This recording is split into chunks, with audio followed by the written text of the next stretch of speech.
Welcome to my channel. Today we're exploring the fascinating history of Jordan. Make sure to watch the whole video and leave a comment below about what you learned. Before we get started, we have a quick message from our sponsor. Ancient times, the history of Jordan can be traced back thousands of years to ancient times. During this period, the region was home to several ancient civilizations, each leaving behind a rich legacy that has shaped Jordan's cultural landscape. One of the earliest civilizations to flourish in Jordan were the Ammonites, Moabites, and Edomites. These ancient Semitic kingdoms are mentioned in the Bible and are believed to have inhabited the region during the 12th century BC. Their presence is evident from the archaeological findings, such as the Mesha Stele, which provides insights into their language, culture, and interactions with neighboring kingdoms. Another significant civilization that thrived in Jordan was the Nabateans. This Arab kingdom reached its peak during the 2nd century BC and is best known for its remarkable achievement, the archaeological city of Petra, which is now one of Jordan's most famous tourist attractions. Petra, also known as the Rose City, was carved directly into the sandstone cliffs of a narrow valley. It was a vital trading center along the ancient incense route, connecting Arabia, Egypt, and Syria. The Nabateans' architectural prowess is evident in structures like the Treasury, a monumental structure carved into the mountainside that serves as a testament to their engineering skills. In later centuries, Jordan became part of the Roman Empire, and the Greek and Roman influence can still be seen in cities like Jericho, which showcases well-preserved Roman architecture, including theaters, temples, and colonnaded streets. Islamic era, with the rise of Islam in the 7th century, Jordan's history took a new turn. The region became part of the Islamic Caliphate, first under the Rashidun dynasty, and then under the Umayyad dynasty. The Umayyad Caliphate, based in Damascus, extended its rule over Jordan, and it was during this period that desert castles like Qasr Amra were constructed. These castles served as retreats for caliphs and members of the nobility seeking refuge from the harsh desert climate. Qasr Amra, in particular, is renowned for its stunning wall paintings depicting various scenes, including hunting expeditions and gatherings. Later, Jordan came under the Abbasid Caliphate, followed by various local dynasties such as the Ayyubids, Mamluks, and ultimately the Ottoman Empire. Ottoman period 1516 to 1918, the Ottoman Empire's rule over Jordan lasted for about 400 years.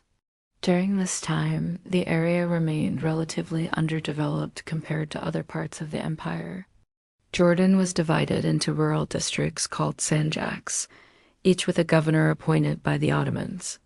The region lacked the same level of urbanization and infrastructure development seen in areas closer to the Mediterranean.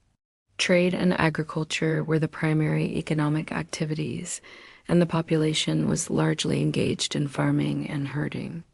Towns and villages dotted the landscape, but they were primarily centers for local trade and crafts. The Ottoman authorities generally maintained a low profile in the administration of Jordan, leaving much of the governance and law enforcement to local leaders and religious figures. Education during the Ottoman period focused on religious schools where subjects like Islam, theology, and the Quran were taught.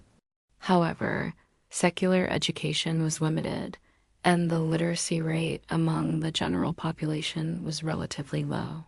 Health and sanitation were rudimentary, and access to healthcare was limited. Water was often scarce, especially in the arid regions. Towards the end of the Ottoman era, the decline of the empire and the increasing European influence in the Middle East created a sense of vulnerability and dissatisfaction among the local population. This sentiment would contribute to the events leading up to the Arab Revolt. The Great Arab Revolt 1916-1918. The Great Arab Revolt was a pivotal moment in Jordan's history and laid the foundation for the country's independence.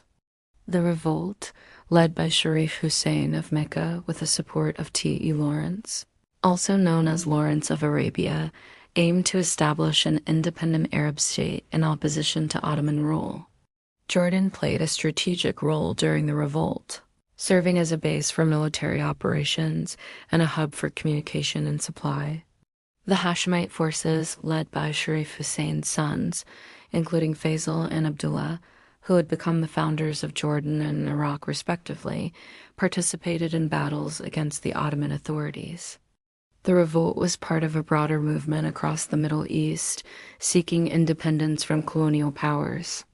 The involvement of British and Australian forces in the region contributed to the collapse of Ottoman rule in Jordan.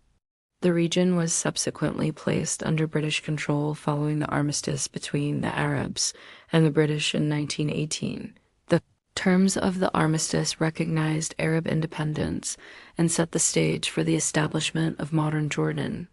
British Mandate and Emirate of Transjordan, 1921 to 1946. After World War I, the region that encompasses modern Jordan came under British control as part of the British Mandate for Palestine. However, in 1921, a separate administrative entity called the Emirate of Transjordan was established within the larger Mandate area. The Emirate's initial borders included territories east of the Jordan River, encompassing areas that are today part of Jordan, Western Saudi Arabia, and the West Bank. Emir Abdullah I, son of Sharif Hussein, was appointed as the first Emir of Transjordan with the backing of the British. This move aimed to recognize the Hashemite dynasty and provide them with an independent state. The British hoped that the establishment of the Emirate would help stabilize the region and provide a buffer zone between British-controlled Palestine and French-controlled Syria. During the early years of Transjordan's existence, the British authorities played a significant role in its administration and development. They introduced policies and reforms aimed at modernizing the Emirate. These reforms included establishing a legal system, introducing a new currency, and promoting education. The British also provided financial assistance and expertise to develop infrastructure projects, such as roads and communication networks. The relationship between Transjordan and Palestine was complex during this period.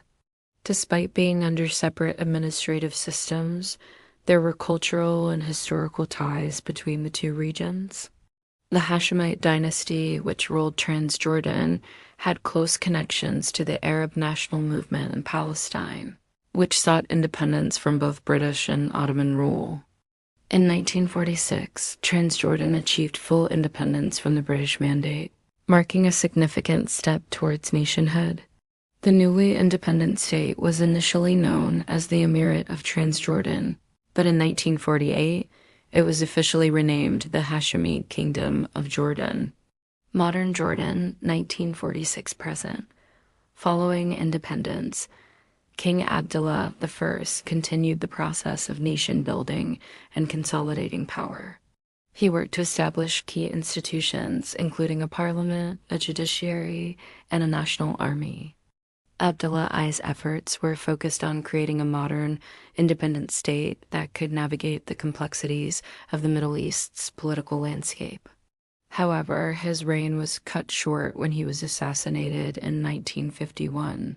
His grandson Talal briefly held the throne until his own abdication in 1952, paving the way for Abdullah II's succession to the throne. King Hussein's reign, which lasted for nearly half a century, was marked by challenges and transformations. One of the immediate issues he faced was the Palestinian question. In 1948, following the Arab-Israeli War, Jordan annexed the West Bank, an area with a majority Arab population.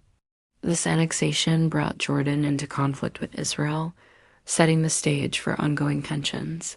Despite these external pressures, Hussein successfully navigated the turbulent political landscape of the region, maintaining close ties with the United States and playing a pivotal role in the peace process. He also made efforts to modernize the country's economy, diversify its industries, and improve infrastructure. Under King Abdullah II, who ascended to the throne in 1999, Jordan has continued to play an active role in regional and international affairs while working to address domestic challenges. The country has also been recognized for its commitment to interfaith dialogue and its efforts to promote tolerance and understanding among different religions. Key events: 1948, Jordan annexed the West Bank after the Arab-Israeli War. 1967, Jordan lost the West Bank to Israel during the Six-Day War. 1994, Jordan signed a peace treaty with Israel, becoming the second Arab country to do so. Jordan today. Today, Jordan stands as a beacon of stability and moderation in a region often marked by volatility. Its strategic location at the crossroads of major trade routes has historically made it a hub for cultural exchange.